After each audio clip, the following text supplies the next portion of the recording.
हाँ जी, कैसे हो? उम्मीद करते हैं कि सब लोग बढ़िया होंगे और आज के इस वीडियो को शुरुआत करते हैं। So this is Ranjit and welcome to my channel. जैसे कि आपने टाइटल तो पढ़ा होगा कि आज हम लोग स्टडी प्लानिंग के बारे में बात करने वाले हैं। स्टडी प्लानिंग मतलब एग्जाम के पहले हमको कैसा प्रिपरेशन करना है और एग्जाम हॉल में अपन को इफेक्टिवली और एफिशिएंटली अपना पेपर कैसे कंप्लीट करना है उसके बारे में हम लोग आज बात करने वाले हैं। वैसे तो मैं ये वीडियो रिकॉर्ड करने के प्लानिंग में नहीं था, पर मेरे कुछ फ्रेंड्स जिनको मैं सजेस्ट कर रहा था कि ऐसा करो, तो उन्होंने बताया कि एक स्ट्रैटेजी वीडियो बना सकते हो जिसको हम हमारे फ्रेंड के साथ भी हम उसको शेयर कर सकते हैं। तो उसके वजह से मैं आज ये वीडियो बना रहा हूँ। तो पहले तो मैं ये बताना चाहता हूँ कि जो अपना खुद का प्लानिंग कर सकते हैं वो अपना खुद का प्लानिंग बना के उसको इम्प्लीमेंट करो, वो अच्छा रहेगा। पर जिनको प्लानिंग बनाने में थोड़े प्रॉब्लम्स आते हैं तो उनके लिए मैं आज ये प्लानिंग बना के दे रहा हूँ, ठीक है। तो बिना देरी की आज की इस वीडियो को हम लोग शुरुआत करते हैं।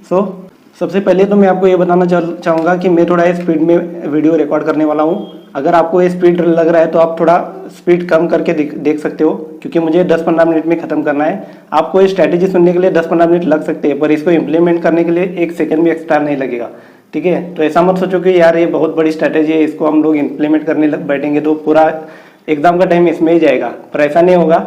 मैं आपको जो स्ट्रैटेजी देने वाला हूँ वो अगर अभी से आप फॉलो करोगे ना, जब टेस्ट प्रैक्टिस के लिए टेस्ट सॉल्व करते हो तुम्हें रिवीजन के बाद, तो उस टाइम पे एक स्ट्रैटेजी आपको फॉलो करनी है, तो उसका आपको आदत पड़ेगा और एग्जाम हॉल में आप इसको अच्छे से इम्प्लीमेंट कर सकेंगे, ठीक है। तो ऐसा मत सोचो कि ये 10-15 मिनट लग रहे हैं इसको सुनने में, तो इसको इम्प्लीमेंट करने में टाइम कितना लगेगा। अगर आदत लगाओगे तो 1 सेकंड भी एक्स्ट्रा नहीं लगेगा, ठीक है। सबसे पहले तो मैं एक बात बताना चाहता हूँ, ठीक है। जिनका फर्स्ट अटेम्प्ट है और या फर्स्ट सेकेंड या थर्ड अटेम्प्ट है, उसको उससे ज़्यादा भी अटेम्प्ट रहेगा, तो मैं उनको बताना चाहता हूँ कि मैं सबको मिनिमम 3 रिविजन्स सजेस्ट करता हूँ, ठीक है। अगर फर्स्ट अटेम्प्ट रहेगा तो आपको मिनिमम 3 रिविजन्स तो करने ही है, कुछ भी करके। तो भी 2 रिवीजन के बाद आपको थोड़ा भी कॉन्फिडेंस नहीं आएगा, पर 3rd रिवीजन करने के बाद आपको बहुत बड़ा कॉन्फिडेंस आएगा। उसके वजह से आप एग्जाम को फेस करने के लिए रेडी हो जाएंगे। इसके लिए आपको 3 रिवीजन तो मिनिमम चाहिए। 2 रिवीजन, अगर 2 रिवीजन करने हैं तो इससे पहले आपका रिवीजन हो गया होगा 1 या 2 अटेम्प्ट में और आपका अच्छा खासा स्कोर हुआ होगा ये 180-190 तक, तो आप 2 रिवीजन में भी मैनेज कर सकते हो, ठीक है। तो इसके हिसाब से मैं तो एक एवरेज बंदे के हिसाब से पकड़ के चलने वाला हूँ कि मिनिमम 3 रिवीजन तो चाहिए सबको। तो देखते हैं क्या क्या स्ट्रैटेजी अपन को फॉलो करना है, ठीक है। स्क्रीन पे तो दिख रहा है सब कुछ, तो स्टेप बाय स्टेप चलते हैं। 3 कैटेगरी करेंगे। एक अपन को प्रिपरेशन की कैटेगरी करना है, एक एग्जाम हॉल स्ट्रेटेजी का कैटेगरी करना है और एक अदर पॉइंट्स, ठीक है। जो अदर पॉइंट्स जो अपन को प्रिपरेशन के टाइम पे और एग्जाम हॉल में फॉलो करने हैं वो मैं बता दूंगा। पहले तो हम लोग प्रिपरेशन का रिवीजन का स्ट्रेटेजी देखेंगे, ठीक है।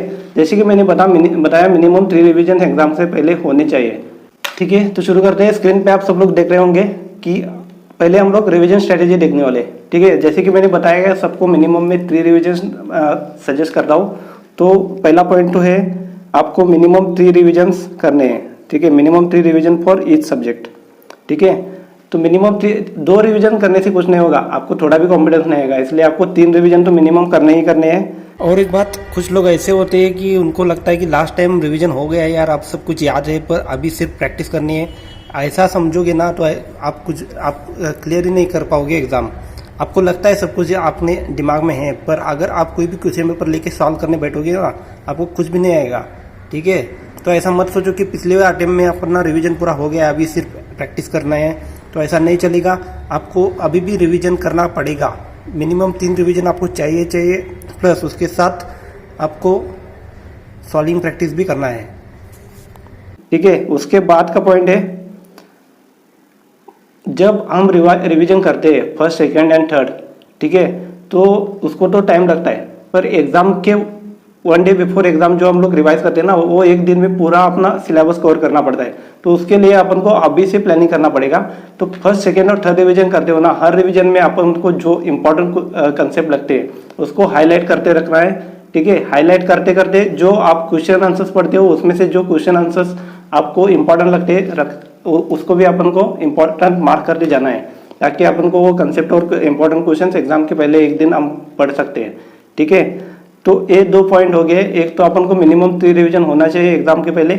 उसके बाद दूसरा पॉइंट है कि mark important questions and highlight important concepts while revising. ठीक है, पहले जो 3 रिवीजन होते हैं उसमें अपन को important concept and important questions mark करने हैं। ठीक है, थर्ड पॉइंट कौन सा है, रिवीजन स्ट्रेटेजी डिस्कस कर रहे हैं, first and second point discuss किया, अभी थर्ड पॉइंट डिस्कस करें। थर्ड पॉइंट सबसे इम्पॉर्टेंट है, जिसके वजह से अगर आपका ये अगर थर्ड पॉइंट आप फॉलो नहीं करेंगे ना तो आपके चांसेस बहुत कम हो जाएगी कि एग्जाम क्लियर हो जाए, और एक थर्ड पॉइंट फॉलो किया ना तो आपका चांसेस डबल हो जाएंगे कि आप एग्जाम क्लियर कर सकते हो। ठीक है, तो मैंने 3 रिवीजन सजेस्ट किया हर सब्जेक्ट का। तो हर रिवीजन का जब एक रिवीजन हर सब्जेक्ट का जब एक रिवीजन कंप्लीट होता है तो हर रिवीजन के बाद एक सब्जेक्ट का उस पर्टिकुलर सब्जेक्ट का एक क्वेश्चन पेपर अपन को सॉल्व करना है। ठीक है, अभी समझो तुम एक अकाउंट्स पकड़ रहे हो, अकाउंट्स को समझो 7-8 दिन लग रहे, 7-8 दिन के बाद जब अकाउंट्स खत्म होता है उसका एक बैठ के 3 घंटे जैसे एग्जाम को बैठते उसके हिसाब से बैठ के आपको एक क्वेश्चन पेपर सॉल्व करना है। ठीक है, उसके बाद लॉ का पढ़ाई करते हो 6-7 दिन लगते हैं समझो, वो खत्म होने के बाद उसका एक क्वेश्चन पेपर सॉल्व करना है। ठीक है, ऐसे अगर करोगे ना, प्रैक्टिस करोगे अभी से, तभी आपका एग्जाम हॉल में आपका पेपर अच्छे से कंप्लीट हो जाएगा। क्या फायदे हैं इसके बताता हूँ मैं। एक तो आपका स्पीड बढ़ता है क्वेश्चन पेपर सॉल्व कर करके, दूसरा आपका प्रेजेंटेशन सुधर जाता है। ठीक है, और तीसरा लिख के आपको इतना कॉन्फिडेंस आता है ना, एग्जाम हॉल में आपको जरा भी डर नहीं लगेगा। ठीक है, इसलिए आपको हर रिवीजन के बाद एक क्वेश्चन पेपर सॉल्व करना चाहिए। मैंने 3 रिवीजन सजेस्ट किया हर सब्जेक्ट का, तो एक ग्रुप पकड़ा तो 4 सब्जेक्ट हो गए, 4 × 3 रिवीजन 12 टाइम्स आप 12 हर रिवीजन को एक क्वेश्चन पेपर सॉल्व करोगे तो 12 क्वेश्चन पेपर्स आपके एग्जाम के पहले सॉल्व होने चाहिए। क्वेश्चन पेपर सॉल्व करने के लिए आप एक तो ऐसे डाउनलोड कर सकते हो पास्ट एग्जाम क्वेश्चन पेपर्स, नहीं तो आप एक टेस्ट सीरीज अगर आप अफोर्ड कर सकते हो तो टेस्ट सीरीज भी ज्वाइन कर सकते हो। सबसे सस्ते में आपको सीए टेस्ट सीरीज का मिल जाएगा, उनका सर्विस भी अच्छा है, वो अच्छे से क्वेश्चन पेपर ड्राफ्ट भी करते हैं, वो उसको चेकिंग कर इवेल्युएट करके 2 दिन में भेज भी देते हैं। उसमें आपका क्या क्या कमेंट है उसका वो भी आपको डाल देते हैं कि क्या क्या गलतियाँ हो रही है, क्या क्या इंप्रूव करना है। तो उसके लिए आप टेस्ट सीरीज भी ज्वाइन करते हो। अगर अफोर्ड नहीं कर सकते हो तो past exam question paper solve करके आप प्रैक्टिस कर सकते हो। ठीक है, अगर आपको टेस्ट सीरीज ज्वाइन करना है सीए टेस्ट सीरीज तो उसका लिंक मैंने डिस्क्रिप्शन में दे दिया है, उस पर क्लिक करके आप उसको लॉग इन करके आप उधर ज्वाइन कर सकते हो। ठीक है, और इसके बाद जो मैं एग्जाम हॉल स्ट्रेटेजी बताने वाला हूँ ना, वो एग्जाम हॉल स्ट्रेटेजी अभी से तुमको प्रैक्टिस करनी है। जब आप हर रिवीजन के बाद एक एक क्वेश्चन पेपर सॉल्व करते हो, तो अगर आपको कोई भी सीए टेस्ट सीरीज ज्वाइन करना है तो उसका लिंक मैं डिस्क्रिप्शन में दे देता हूँ, उसके ऊपर आप क्लिक करके उसको आप लॉगिन करके आप अपना जो आपको जो भी टेस्ट सीरीज चाहिए उसमें अलग अलग पैकेज होते हैं वो आप उठा के आप उसका प्रैक्टिस कर सकते हो। पर एक ध्यान में रखना, एक हर रिवीजन के बाद एक एक क्वेश्चन पेपर सॉल्व करना जरूरी है, उसके प्रैक्टिस से आपका एग्जाम निकल सकता है। ठीक है, तो ये देखा हम लोगों ने रिवीजन स्ट्रेटेजी की, उसमें क्या क्या देखा हमने। मिनिमम 3 रिवीजन आपके होने चाहिए एग्जाम के पहले, उसके बाद हर रिवीजन में आपको important concept and important question जो आपको लगते हैं वो अपन को मार्क करके रखने चाहिए, जो अपन को 1 डे बिफोर एग्जाम रीड करने में बेनिफिट हो सकता है उसका। मतलब पूरा सिलेबस तो हम लोग नहीं पढ़ सकते 1 डे बिफोर एग्जाम, इसलिए अपन को important concept and important question खाली पढ़ना होता है। ठीक है, तो उस टाइम अपन का टाइम बहुत सारा सेव हो सकता है। और थर्ड पॉइंट, हर रिवीजन के बाद आपको एक क्वेश्चन पेपर सॉल्व करना पड़ेगा, जिसकी वजह से आपका स्पीड इंप्रूव होगा, आपका प्रेजेंटेशन सुधरेगा और आपको लिख के इतना कॉन्फिडेंस आएगा कि एग्जाम हॉल में आप जरा भी नहीं डरोगे और अच्छे से एग्जाम लिख के आ जाओगे। ठीक है, तो नेक्स्ट स्ट्रेटेजी हम लोग देखते हैं कि क्वेश्चन पेपर सॉल्व करते हो तो अपन को क्या क्या ध्यान में रखना है। ठीक है, पहले तो अपन को क्वेश्चन पेपर कभी भी स्टार्टिंग से रीड नहीं करना है। ठीक है, जब भी क्वेश्चन पेपर आते हैं फर्स्ट 15 मिनट्स में पीछे से अपन को क्वेश्चन पेपर रीड करते आना है। पीछे से मतलब लास्ट क्वेश्चन जो 6th या 5th रहेगा उससे आपको क्वेश्चन पेपर सॉल्व करते आना है, रीड करते आना है। और रीड करते वक्त वो क्वेश्चंस में भी सब क्वेश्चन रहते हैं ABC, तो उसमें से देखना है कि 100% आंसर किसका आता है, 50% आंसर किसका आता है, या किस क्वेश्चन का आंसर आता है नहीं, ऐसे आपको कैटेगरी करना है। ठीक है, पहले तो अपन को फर्स्ट पॉइंट तो ये है कि क्वेश्चन पेपर अपन को बैक साइड से रीड करना है क्वेश्चन, और जो कंपलसरी क्वेश्चन होता है वो पहले 15 मिनट्स में रीड नहीं करना है। अगर आप क्वेश्चन पेपर सामने से रीड करते हो ना तो सामने वाले जो क्वेश्चन होते हैं वो थोड़ा इंस्टीट्यूट टफ सेट करता है। ठीक है, तो अगर सामने से क्वेश्चन पेपर रीड करते हो तो आप बहुत पैनिक हो सकते हो और उसके वजह से आपका क्वेश्चन पेपर के ऊपर से आपका बैलेंस ही हिल सकता है। इसके वजह से आपको क्वेश्चन पेपर पीछे से रीड करना है, क्योंकि पीछे जो क्वेश्चन होते हैं वो थोड़े इजी टाइप होते हैं, इसलिए पीछे से कभी भी रीड करते आना है। पहले 6 रीड करना है, फिफ्थ, फोर्थ, थर्ड, सेकेंड, और कंपलसरी क्वेश्चंस तो रीड करना ही नहीं फर्स्ट 15 मिनट में। जब आप सॉल्व करने आए हैं कंपलसरी क्वेश्चन तभी आप डायरेक्टली उसको उठा दो।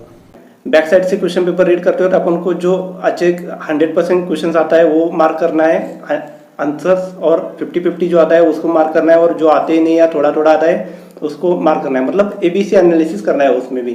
ठीक है, ऐसे सारे क्वेश्चंस पढ़ के उसका ABC एनालिसिस करो, और जो कंपलसरी क्वेश्चन है उसको पढ़ो मत फर्स्ट 15 मिनट्स में। बाकी क्वेश्चन पढ़ने को आपको 15 मिनट्स कम होते हैं। कंपलसरी किधर पढ़ रहे हो, कंपलसरी तो अपन को कंपलसरीली सॉल्व ही करना है, तो उसको हम लोग सॉल्व करते हुए डायरेक्टली रीड कर सकते हैं। ठीक है, तो फर्स्ट पॉइंट हो गया कि पीछे से क्वेश्चन पेपर रीड करना है और ABC एनालिसिस करना है, जो अच्छे आते हैं, जो 50-50 आंसर्स आते हैं, या जो आते ही नहीं या थोड़ा थोड़ा आता है, ऐसा कैटेगरी करना है। तो उसके बाद ABC एनालिसिस तो हम करेंगे। उसके बाद जब आपका डिस्क्रिप्टिव आपके पास जब आंसर शीट एंड MCQ का बुकलेट आता है तो उस टाइम क्या करना है, पहले आप MCQ सॉल्व करो।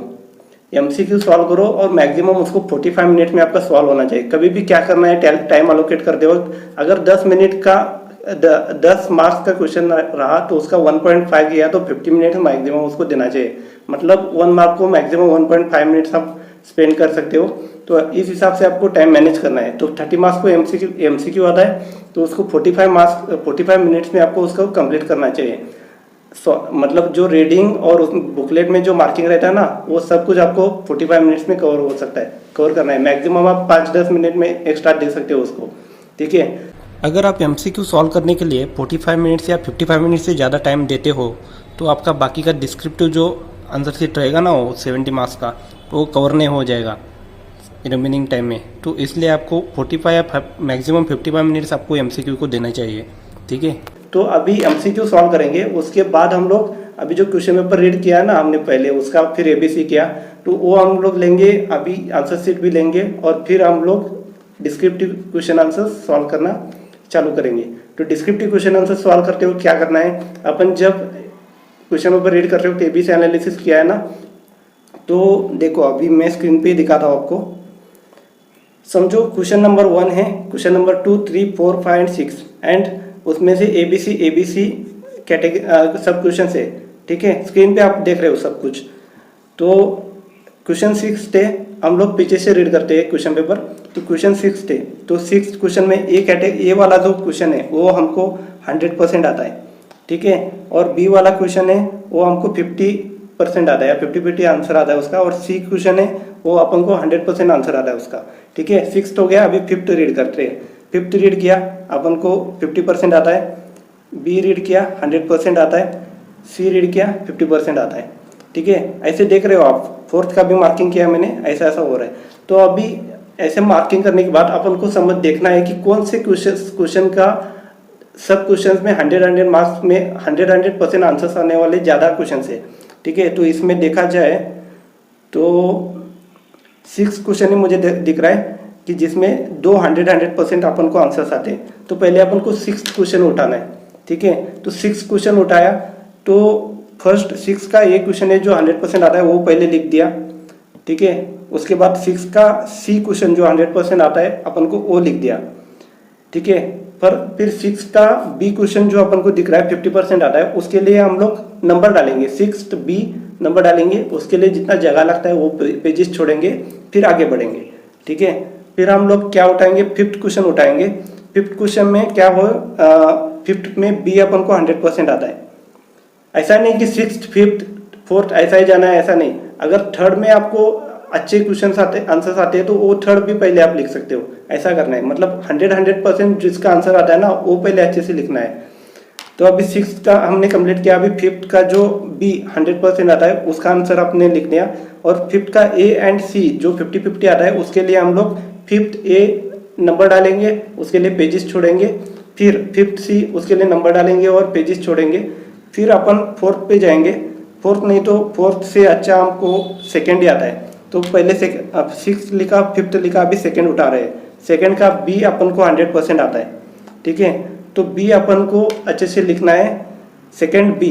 फिर उसके बाद सेकंड ए एंड सेकंड सी जो 50-50 आता है ना, तो उसके लिए जगह छोड़ना है। सेकंड ए लिखने का उसके लिए जो जितना जगह लगता है, थोड़ा एक पेज एक्स्ट्रा छोड़ा तो भी चलता है। उसके बाद अगर कोई पेजेस ब्लैंक रहते हैं ना लास्ट में, तो उसके एक क्रॉस लाइन डाल के छोड़ देने का, ठीक है। तो सेकंड ए लिखेंगे, फिर सेकंड सी देखेंगे, उसके लिए जगह छोड़ेंगे। मतलब मेरा बताने का क्या इंटेंशन है कि आपके 100% जो क्वेश्चंस रहते हैं ना, वो पहले आप कंप्लीट कर दो। 100% जिसका आंसर आ रहा है उसको पहले आप उनको कंप्लीट करना है, ठीक है। उसके बाद अभी क्या करेंगे, अभी सेकंड हो गया, अभी 1 मिनट, अभी थर्ड एंड फोर्थ जो दिख रहा है आपको, उसमें देखो थर्ड में 50-50 आ रहे हैं 2, और एक तो आ ही नहीं रहा आपको आंसर, और फोर्थ का जो है 100% एक आ रहा है और 50% एक आ रहा है। तो थर्ड एंड फोर्थ में कौन सा अपन को कैंसिल करना है, तो थर्ड अपन कैंसिल करेंगे, क्योंकि फोर्थ में एक 100% आ रहा है ना, थर्ड में 50-50 आ रहा है 2 क्वेश्चन, और थर्ड तो आ ही नहीं रहा है। तो फोर्थ में 100% एक आ रहा है, तो और 50% एक आ रहा है, तो 100% जो आ रहा है वो लिखेंगे, और फोर्थ बी के लिए जो 50% आता है उसके लिए जगह छोड़ेंगे, ठीक है। उसके लिए फोर्थ ए के लिए भी जगह छोड़ दो, बाद में अगर याद आया तो हम लिख सकते हैं। ऐसा करना है, पहले जो 100% क्वेश्चन आते हैं वो पहले अपन को अटेम्प्ट करना है, और फिर बी एंड सी को जो अपन कैटेगरी दिया है उसको हम लोग जगह छोड़ते जाएंगे, ठीक है। फिर ये 100% जो आंसर्स आते हैं उसके बाद अपन को कंपलसरी क्वेश्चन पे जाना है। कंपलसरी क्वेश्चन को मैंने पहले ही बता दिया कि आपको पहले 15 मिनट में रीड नहीं करना है, जब आप उसको सॉल्व करोगे ना डायरेक्ट उस टाइम पे ही आपको रीड करना है, ठीक है। तो हम लोग पहले 100% जो आंसर्स आए मैंने पहले ही बता दिया था कि आपको पहला जो कंपलसरी क्वेश्चन होता है वो अपन को फर्स्ट 15 मिनट में रीड नहीं करना होता है। जब हम लोग उसको सॉल्व करेंगे ना उसी टाइम पे हम लोग उसको रीड करेंगे, ठीक है। तो उसको फर्स्ट 15 मिनट में रीड करके उसका टाइम बर्बाद नहीं करना है। तो पहले अपन को क्या करना है, ए वाले कैटेगरी के जो क्वेश्चंस मैंने अभी बताया वो पहले सॉल्व करना है। 50% जो आते हैं उसको पेजेस छोड़ना है, और जो थोड़े थोड़े आते हैं या आते नहीं उसके लिए भी पेजेस छोड़ना है। उसके बाद अपन को कंपलसरी क्वेश्चन उठाना है, ठीक है। तो कंपलसरी क्वेश्चन में भी क्या होता है, एक तो पूरा का पूरा 16 मार्क्स 15 मार्क्स 10 मार्क्स ऐसा रहता है, नहीं तो फिर ए बी कैटेगरी रहेगा उसमें भी, मतलब सब क्वेश्चन ए बी सी ऐसा सब क्वेश्चन रह सकते हैं। तो उसमें भी क्या करने का, रीड करके देखने का कि कौन सा अच्छा क्वेश्चन आता है, अच्छा आंसर आता है 100%, और जो 50-50 आता है उसके लिए जगह छोड़ने का। अभी क्या किया हमने, 100% जो आते हैं बाकी के क्वेश्चंस में तो वो सॉल्व किया। अभी कंपलसरी क्वेश्चन में आ रहे हैं, तो कंपलसरी क्वेश्चन में देखो ए एंड बी सब क्वेश्चन है, तो उसमें 100% जो बी आता है वो पहले हम लोग सॉल्व करेंगे, ठीक है। और 50% जो आता है ना उसके लिए हम लोग जगह छोड़ेंगे। अभी ये हम लोग पूरे क्वेश्चन अपन ने अटेम्प्ट किया, और वो क्वेश्चन में जो 100% जो अपन को आंसर्स आते हैं वो सारे अपन के अटेम्प्ट हो गए, ठीक है। अभी शुरुआत से आना है, फिर से हमने जब पेजेस छोड़ के गए ना, तो अभी शुरुआत से पेजेस पलटने हैं, और जो अपन को 50-50 आते हैं ना, तो पहले अपने 6th सॉल्व किया था, 6th बी को पेज छोड़ दिया था, तो 6th बी 50% आता था उसको पहले अपन को सॉल्व करना है, ठीक है। उसके बाद 5th क्वेश्चन सॉल्व किया था, 5th क्वेश्चन में अपन 5th ए एंड 5th सी के लिए जगह छोड़ दिया था। 5th ए एंड 5th सी जो 50-50% आते हैं उसको अभी अपन को सॉल्व करना है, ठीक है। उसके बाद हम अपन ने सेकंड क्वेश्चन उठाया था, सेकंड क्वेश्चन में अपन ने सेकंड ए एंड सेकंड सी के लिए 50-50 कैटेगरी में डाला था, इसलिए उसको अपन को जगह छोड़ दिया, तो वो अभी सॉल्व करना है। ऐसा करना है, मतलब एक साइड से लिखते जाना है। 100% जो क्वेश्चन आंसर्स आते हैं वो पहले लिखना है, फिर उसको 50% जो आते हैं उनके लिए जगह छोड़ना है। पहले 100% जो आंसर्स आते हैं ना वो पहले कंप्लीट करो, उसके बाद फिर 50% जो आंसर्स आते हैं वो कंप्लीट करो। मतलब अगर ऐसा करोगे ना, एग्जाम हॉल के बाहर आने के बाद अपन को बोलने का चांस ही नहीं रहेगा कि यार वो आंसर मुझे आता था पर लिखना रह गया। ऐसा नहीं होना चाहिए। ऐसा बहुत स्टूडेंट का देखा है मैंने कि वो बोलते हैं कि एग्जाम हॉल के बाहर आने के बाद बोलते हैं साला वो क्वेश्चन आता था पर टाइम कंस्ट्रेंट की वजह से रह गया। तो ऐसा नहीं होना चाहिए, इसलिए अपन को ऐसा स्ट्रेटेजी फॉलो करना है। पहले 100% जो आते हैं, आपको लग रहा है स्ट्रेटेजी बहुत बड़ा है, अगर अभी से जब रिविजन करते हो तो आप जो टेस्ट पेपर सॉल्व करते हो ना उस टाइम ही अगर आप ये फॉलो करोगे तो आपको इतना आदत पड़ेगा एग्जाम हॉल में, इसको बहुत इफेक्टिवली यूज हो जाएगा। अगर ये स्ट्रेटेजी अगर डायरेक्टली एग्जाम हॉल में यूज करते बोलेंगे ना तो आपका बहुत ही मिसमैच हो जाएगा और आपका पेपर अच्छे से कंप्लीट ही नहीं होगा। इसलिए आपको अभी से इसका ये स्ट्रेटेजी का प्लानिंग करना पड़ेगा, मतलब प्रैक्टिस करना पड़ेगा, तभी इसका 100% यूज होगा आपका एग्जाम हॉल में, ठीक है। और इसके बाद 100% पहले लिखना है बोला मैंने, उसके बाद 50-50 आते हैं उसका लिखना है। फिर जो सी कैटेगरी में जो थोड़ा थोड़ा आता है या आते नहीं ट्राई करना है लिखने का। अगर टाइम बचा तो लिखने का ट्राई करो, नहीं तो छूट गए तो भी चलता है, क्योंकि जो अपन को आते हैं वो तो हमने सॉल्व कर दिया। उसके बाद एग्जामिनर के हाथ में पेपर देने से पहले जो पेजेस ब्लैंक रहते हैं ना, उसके क्रॉस लाइन डाल के पेंसिल से क्रॉस लाइन डालना है, पेन से नहीं। एग्जामिनर के हाथ में पेपर देने से पहले जो ब्लैंक पेजेस होते हैं उसके ऊपर क्रॉस लाइन डाल के एग्जामिनर को आंसर शीट देनी है। ठीक है, तो अपन ने क्या किया देखा। अभी क्वेश्चन पेपर पीछे से रीड करना, एग्जाम और स्ट्रेटेजी, क्वेश्चन पेपर पीछे से रीड करना है कंपलसरी। क्वेश्चन फर्स्ट 15 मिनट में रीड नहीं करना है, जब अपन को सॉल्व करते हैं तभी आपको उनको रीड करना है। ठीक है, उसके बाद अपन को एबीसी कैटेगरी करना है क्वेश्चन पेपर का। और एबीसी पहले एबीसी करने का मतलब ए मतलब 100% जो आता है, बी मतलब जो 50-50 आता है, सी मतलब जो थोड़ा थोड़ा आता है या आता है नहीं। ठीक है, तो सॉल्व करते वक्त भी एबीसी सॉल्व करना है, पहले ए कैटेगरी वाले सॉल्व करना है, बी और सी के लिए जगह छोड़ते जाना है, ऐसा करना है जैसे मैंने अभी इसे पहले दिखा दिया। उसके बाद मैंने बताया आपको कि फर्स्ट 45 मिनट में आपका क्वेश्चन पेपर सॉल्व करना है। अगर लास्ट में रखते हो तो मैक्सिमम 45 या 55 मिनट्स आप उसको दे सकते हो, एक्स्ट्रा 10 मिनट दे सकते हो। उसके बाद कुछ अदर पॉइंट्स हम लोग देखेंगे। ठीक है, तो अगर आप एग्जाम में कोई भी पेपर में अगर आपको 60 अबव मार्क्स लेना है ना, तो आपका मिनिमम 90% तो अटेम्प्ट होना ही चाहिए। ठीक है, और वो जो मैंने स्ट्रेटेजी यूज़ किया ना, वो अगर यूज़ किए ना, पहले ए कैटेगरी वाले, फिर बी कैटेगरी वाले, फिर सी कैटेगरी वाले अपन को सॉल्व करना है, तो उसके वैसे अगर सॉल्व करेंगे तो आपका बहुत ही अच्छे से इफेक्टिवली एंड एफिशिएंटली आपका आंसर शीट पूरा हो जाएगा। ठीक है, तो अगर आपको 60 अबव मार्क्स लेना है, तो मैं बता रहा था कि 60 अबव मार्क्स लेना है तो आपको मिनिमम 90 मार्क्स का अटेम्प्ट होना चाहिए आपका पेपर। ठीक है, अगर आपको 90 मार्क्स से ज़्यादा पेपर अटेम्प्ट करना है तो अभी से आपको प्रैक्टिस करना चाहिए, जो मैंने सजेस्ट किया कि हर रिवीजन को एक क्वेश्चन पेपर सॉल्व करना चाहिए।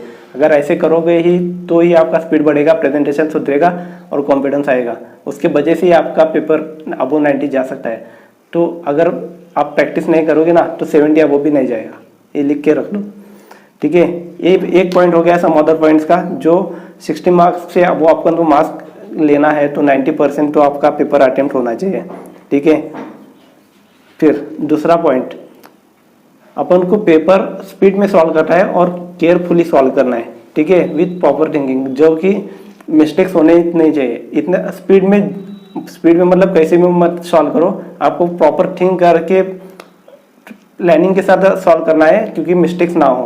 पर अपन को स्पीड में सॉल्व करना पड़ता है, नहीं तो आपका 3 आवर्स में आपका पेपर कंप्लीट नहीं होगा।